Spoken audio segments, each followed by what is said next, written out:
Hello everyone and welcome to Wings Ek Udaan. My name is Yashodhara Singh Jawal and welcome to my lecture series. This is lecture number 3 on Sikh rule.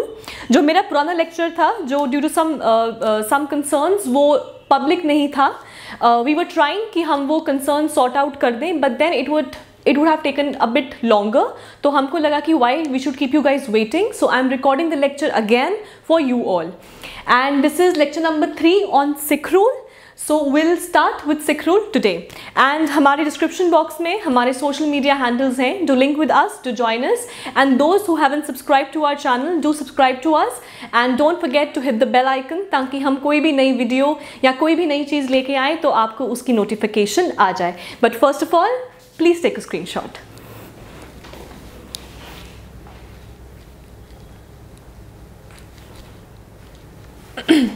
Okay, so now when you're done taking the screenshot, let's get started.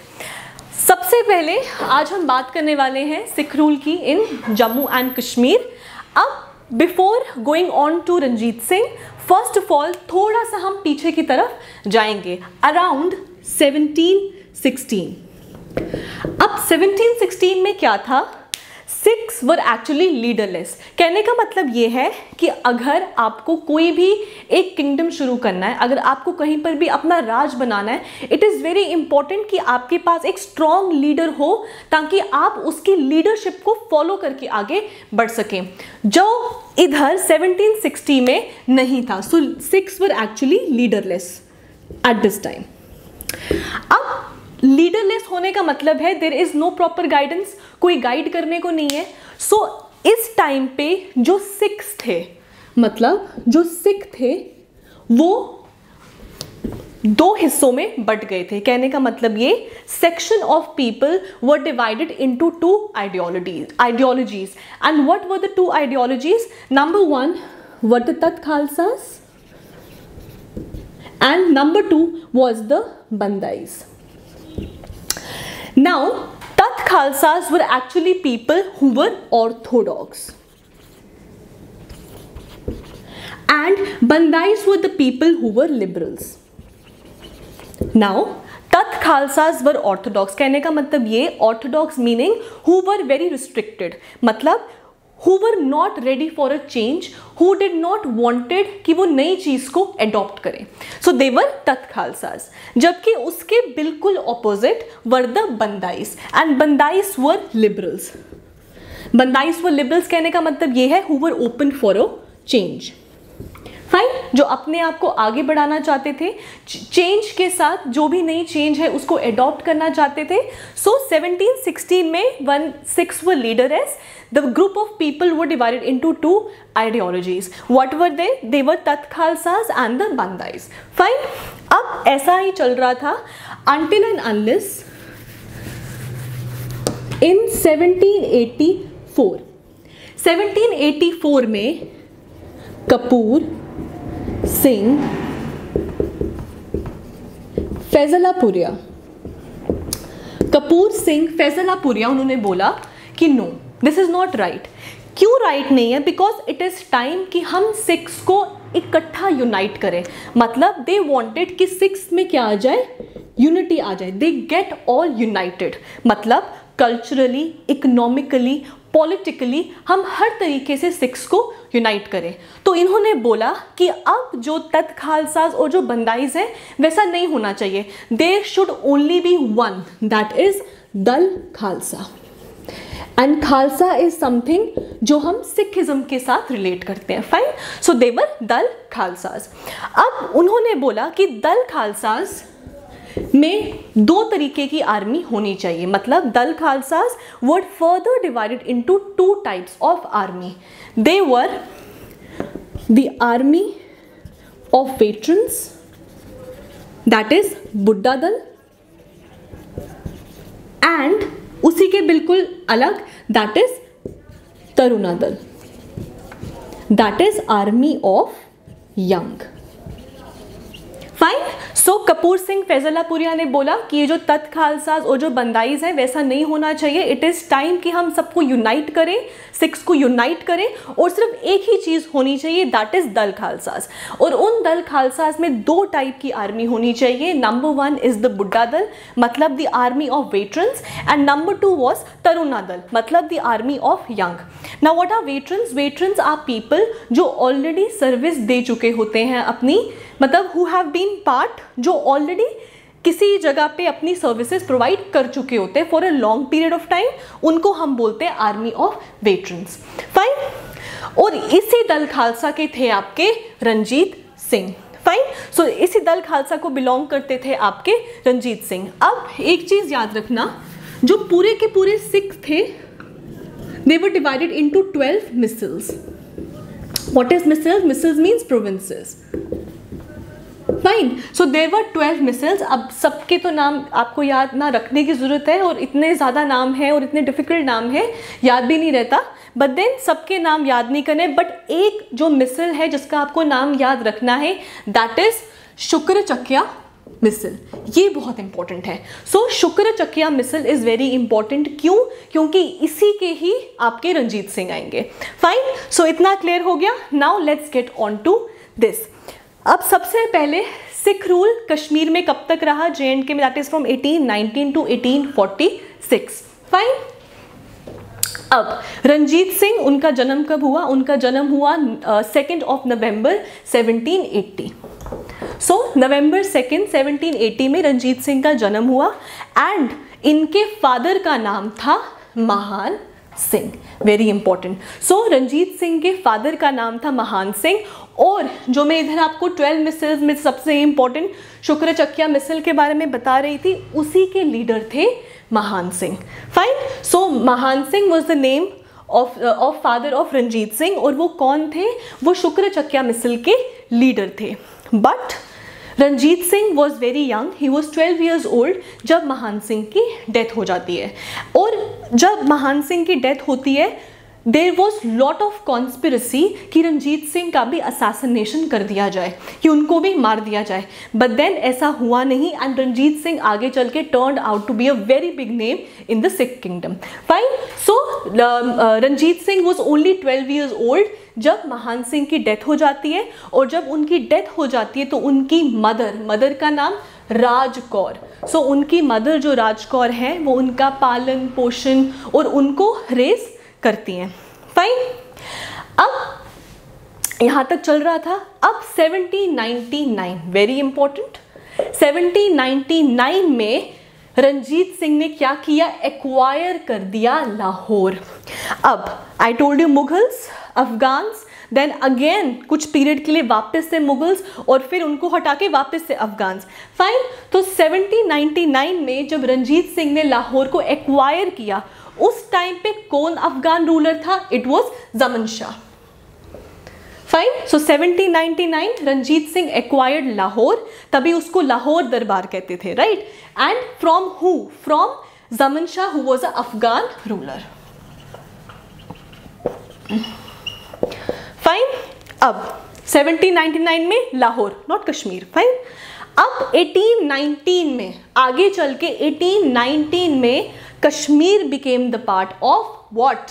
Lahore दरबार। सो 1819 में Kashmir became the part of Lahore दरबार, और 1819 से लेके 1846 तक, almost for a long span of 27 years तक, Kashmir remained an integral part of Lahore दरबार। और मैंने अपनी लास्ट वीडियो में ऑलरेडी क्लियर किया हुआ है कि 1819 में एट द बैटल ऑफ शोम्पियां, जब जो रंजीत सिंह हैं, उन्होंने कश्मीर को कैप्चर कर लिया था और अपने अंडर ले आए थे।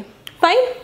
अब जो फर्स्ट सिख गवर्नर जो कश्मीर में थे, first Sikh governor of Kashmir was Diwan Moti Ram. So Diwan Moti Ram was the first Sikh governor of Kashmir. Fine. अब रंजीत सिंह के अंडर बहुत सारे ऑफिशियल्स थे जो काम करते थे। अब उन ऑफिशियल्स का डेजिग्नेशन क्या था एंड वो काम क्या करते थे, हम उसके बारे में थोड़ा सा जानेंगे। सबसे पहले एडमिनिस्ट्रेशन। जो सिटी की एडमिनिस्ट्रेशन को लुक आफ्टर करते थे उन ऑफिशियल्स को बोलते थे kotwal. So who were kotwals? Kotwals were people जो सिटी की एडमिनिस्ट्रेशन को लुक आफ्टर करते थे।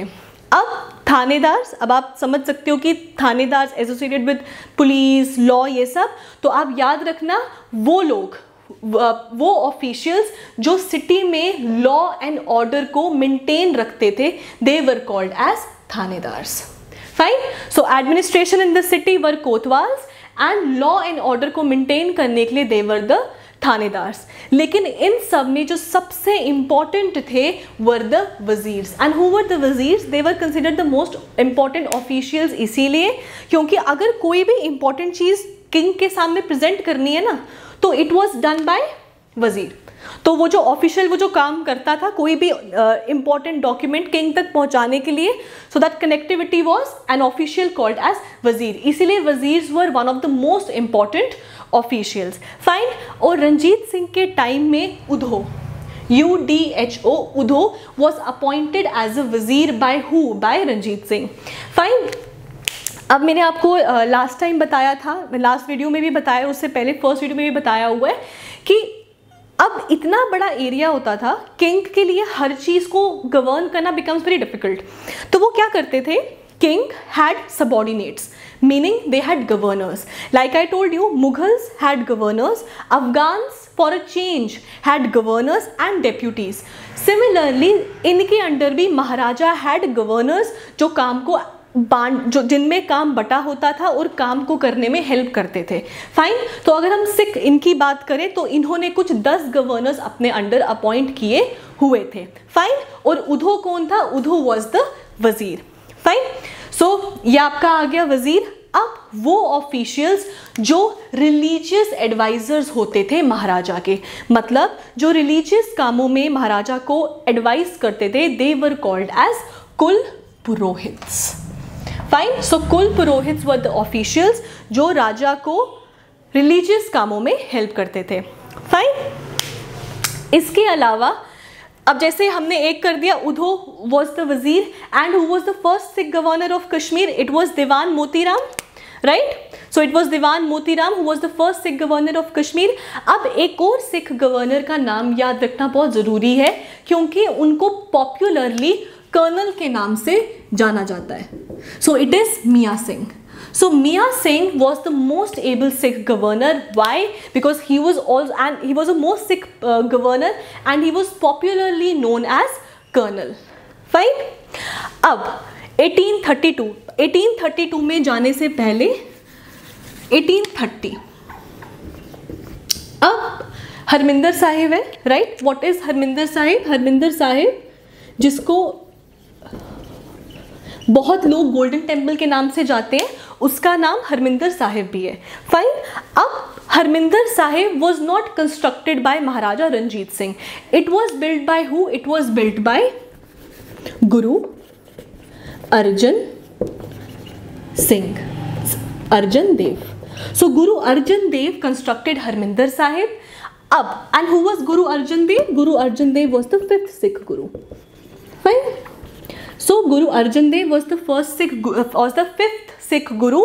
उन्होंने हरमिंदर साहिब को बनाया। बट जो हरमिंदर साहिब, अब उसका नाम गोल्डन टेम्पल है। वो गोल्डन टेम्पल क्यों पड़ा? क्योंकि उसके ऊपर एक गोल्ड फॉइल लगी है, और वो गोल्ड फॉइल किसने लगाई है? वो महाराजा रंजीत सिंह ने लगवाई है। फाइन।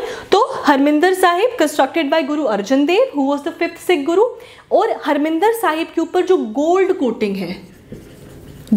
कोटिंग है, वो किसने करवाई है? वो करवाई है महाराजा रंजीत सिंह ने। और कब करवाई है? इन द ईयर 1830 में।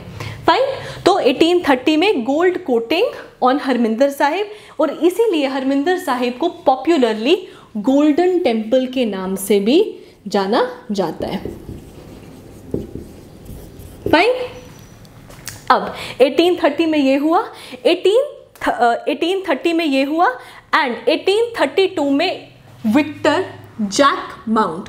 सो Victor Jacquemont was the one, जो एक फ्रेंच नेचुरलिस्ट थे जो कश्मीर में आए और उन्होंने यहाँ पे क्या कैरी आउट किया, ही कैरिड आउट बोटानिकल सर्वे। तो उन्होंने कश्मीर में बोटानिकल सर्वे को कैरी आउट किया। और कौन आए थे? 1832 में विक्टर जैकमाउंट आए थे जो एक फ्रेंच नेचुरलिस्ट थे। और किसके टाइम पीरियड में आए थे? महाराजा रंजीत सिंह के ही कार्यकाल में आए थे। एंड 1830 में आई टोल्ड यू, जैसे मैंने बता दिया कि गोल्ड कोटिंग जो है हरमिंदर साहिब की वो महाराजा रंजीत सिंह ने ही करवाई थी एंड हेंस उसका नाम गोल्डन टेम्पल पड़ गया। And where is Golden Temple? It is in Amritsar. Fine. अब on April 25, 1809, important point to remember, on April 25, 1809 में साइन होती है treaty of Amritsar. Very very important. क्यों ये इंपॉर्टेंट है? क्योंकि आगे चलकर यही रीजन बन जाता है फर्स्ट एंग्लो सिख वॉर का। अब 1600 में एंट्री हो जाती है ब्रिटिश की। एंड व्हेन ब्रिटिश एंटर्ड, उन्होंने एंट्री कैसे की थी? As traders. देयरफॉर 1600 में जिनकी एंट्री हुई है that is British East India Company, because they came as traders. Fine. अब 1809 तक, मतलब 1600 में इनकी एंट्री हो गई है। अब 1809 में एक ट्रीटी साइन होती है, ट्रीटी ऑफ अमृतसर, जिसमें रंजीत सिंह ने ट्रीटी साइन करते हैं ईस्ट इंडिया कंपनी के साथ। कंपनी इनको बोलती है, एक बहुत प्रोमिनेंट रिवर है सतलुज, इनको बोला जाता है रंजीत सिंह के साथ जो ये ट्रीटी साइन हुई है, इसमें कहते हैं कि आप अपना एम्पायर नॉर्थ तक ही सीमित रखो। मतलब आप नॉर्थ में रहो, सतलुज के नॉर्थ में रहो और हम साउथ में रहेंगे। मतलब ना आप साउथ में आएंगे और ना हम नॉर्थ में जाएंगे। मतलब there has to be no confusion about it. ये है ट्रीटी ऑफ अमृतसर। कंफ्यूज नहीं होना है। जो ट्रीटी आगे वाले लेक्चर्स में है दैट इज 1846, जो treaty of 1846 treaty of Amritsar जो आगे है। तो दिस इज 1809 वाली ट्रीटी ऑफ अमृतसर जो आगे चल के एंग्लो सिख वॉर का रीजन बनेगा। उसमें सतलुज जो एक प्रोमिनेंट रिवर है उसको कहा गया कि आप नॉर्थ में ना आए और हम आपके साउथ में नहीं आएंगे। किसने बोला? ब्रिटिश ने बोला रंजीत सिंह से कि आप नॉर्थ में रहे और हम साउथ में रहेंगे, ना हम आपके नॉर्थ में आएंगे ना आप हमारे साउथ में आएंगे। और इसी के ऊपर ये ट्रीटी ऑफ अमृतसर साइन हुआ था। सिख की तरफ से it was Maharaja Ranjit Singh and British की तरफ से it was Charles T Metcalfe. ये इंपॉर्टेंट नाम है, चार्ल्स टी मेटकैल्फ, जिन्होंने ब्रिटिश ईस्ट इंडिया कंपनी की तरफ से ट्रीटी ऑफ अमृतसर को साइन किया था।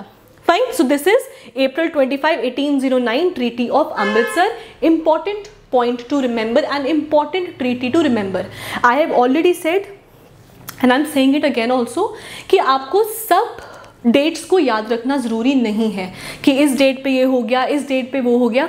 बट देन उन डेट्स पे जब कुछ रेजोल्यूशन आया है या कोई नया लॉ आया है, कोई इंपॉर्टेंट ट्रीटी साइन हुई है, उन डेट्स को याद रखना becomes an important point to remember with reference to your in relation to your exam. ठीक है। So this is an important date to remember. फिर 1838 में, so treaty number 1 and treaty number 2।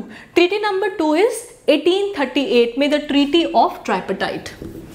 This is not important from history of Jammu and Kashmir point of view, लेकिन क्योंकि महाराजा रंजीत सिंह ने sign की है तो आप इसको याद रखें कि 1838 में ट्रीटी ऑफ ट्राइपार्टाइट होती है जिसको साइन करते हैं महाराजा रंजीत सिंह। और ट्राइपार्टाइट ट्रीटी किन लोगों ने साइन की थी, किन के साथ साइन की गई थी? So tripartite was a treaty signed by 3 people. Who were they? They were British East India Company, Ranjit Singh that is Sikh and Afghans.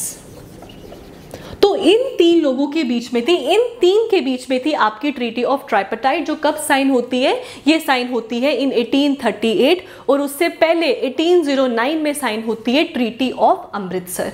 Fine. अब 1838 में ट्रीटी ऑफ ट्राइपार्टाइट साइन होती है और एकदम से, मतलब एकदम से ही 1839 में महाराजा रंजीत सिंह की डेथ हो जाती है। अब Maharaja Ranjit Singh was a very big name. Maharaja Ranjit Singh के बाद जो भी आगे, अब आगे इनके बेटे आएंगे, फिर बेटे के बेटे और वापस फिर रंजीत सिंह के बेटे आएंगे। अब हम आगे जब लेक्चर्स होंगे अब उसमें देखना कि अब महाराजा रंजीत सिंह के बाद सिख एम्पायर को संभालने के लिए कोई प्रोमिनेंट लीडर रहा नहीं, जिसकी वजह से आहिस्ता आहिस्ता अब सिख का जो कंट्रोल था वो कम होना शुरू हो जाएगा। फाइन, सो 1839 में महाराजा रंजीत सिंह की डेथ हो जाती है और फिर Aahista Aahista decline of sick rule शुरू हो जाता है। एंड वन मोर थिंग, जो महाराजा रंजीत सिंह थे he was one I blind also, क्योंकि उनको बचपन में चिकन पॉक्स हो गया था जिसके चलते वो एक आंख से ब्लाइंड भी थे। अब इन सब के बीच में I would like to add another point, 1834 important, 1834 में Gilgit Ladakh and Baltistan, Gilgit Ladakh Baltistan becomes part of Lahore Darbar, मतलब it comes under Sikh. Fine, so 1834 में Gilgit Ladakh Baltistan comes under Sikh। और कौन, मतलब कमांडर कौन थे जिन्होंने ये सब एरियाज को कैप्चर किया था? It was general Zorawar Singh. So it was general Zorawar Singh जिन्होंने लद्दाख गिलगित बल्तिस्तान को 1834 में कैप्चर किया। And who was general Zorawar Singh? General Zorawar Singh was the commander of Maharaja Gulab Singh. आगे आ जाएगा महाराजा गुलाब सिंह के बारे में भी, अभी तक आप इतना याद रखें कि general Zorawar Singh was commander of Maharaja Gulab Singh. लेकिन क्योंकि 1846 तक जो महाराजा गुलाब सिंह है उनकी भी लॉयल्टीज आर टूवर्ड सिख, तो वो जो भी काम करेंगे, जो भी एरिया अपने अंडर लाएंगे, it is under Sikh rule only. ठीक है, सो जनरल जोरावर सिंह जिन्होंने, आप कह सकते हैं जो कमांडर रंजीत सिंह के भी थे, वेरी एक्यूरेटली बात किया जाए तो महाराजा गुलाब सिंह, लेकिन अभी तक 46 तक जो भी काम किया गया है बाय महाराजा गुलाब सिंह और जनरल जोरावर सिंह, वो कहीं ना कहीं it is done for Sikh rule only. Fine, so this was about Sikh rule and Maharaja Ranjit Singh. अब 1813 जब इनकी डेथ हो जाती है, आगे कोई प्रोमिनेंट लीडर नहीं रहा और सिख का आहिस्ता आहिस्ता जो होल्ड था कश्मीर में वो कम होना शुरू हो जाएगा। फाइन, अब matrimonial alliances was very common that time. बहुत जो किंग होते थे वो बहुत शादियां करते थे। क्यों करते थे? ताकि अगर कोई भी प्रॉब्लम आ जाए कल को कोई, क्योंकि जब आपने शादी कर लिया तो मतलब वो एरिया भी आपके अंडर आ गया, तो अपना जो एम्पायर है उसको एक्सपैंड करने के लिए या अपने एम्पायर को स्ट्रॉन्ग करने के लिए matrimonial alliances was something which was practised in wide spread by almost all kings. Fine, so Ranjit Singh also married quite a number of times. इन्होंने भी कोई 20-21 बार शादियाँ की है।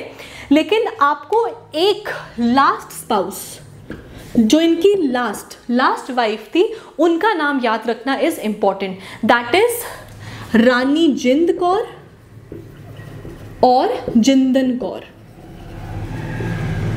कहीं कहीं पे जिंद कौर लिखा होता है, कहीं कहीं पे जिंदन कौर लिखा होता है, दोनों एक ही के नाम है। सो लास्ट स्पाउस वाज जिंद कौर और जिंदन कौर, और इनके बेटे थे दुलीप सिंह। और ये इंपॉर्टेंट क्यों है ये आगे वाले लेक्चर्स में आपको पता चल जाएगा। सो जिंद कौर और जिंदर कौर जिनके बेटे थे दुलीप सिंह, और ये कौन थे? ये लास्ट स्पाउस थे महाराजा रंजीत सिंह के। Fine, so this was lecture number 3। I hope you guys like it and thank you so much.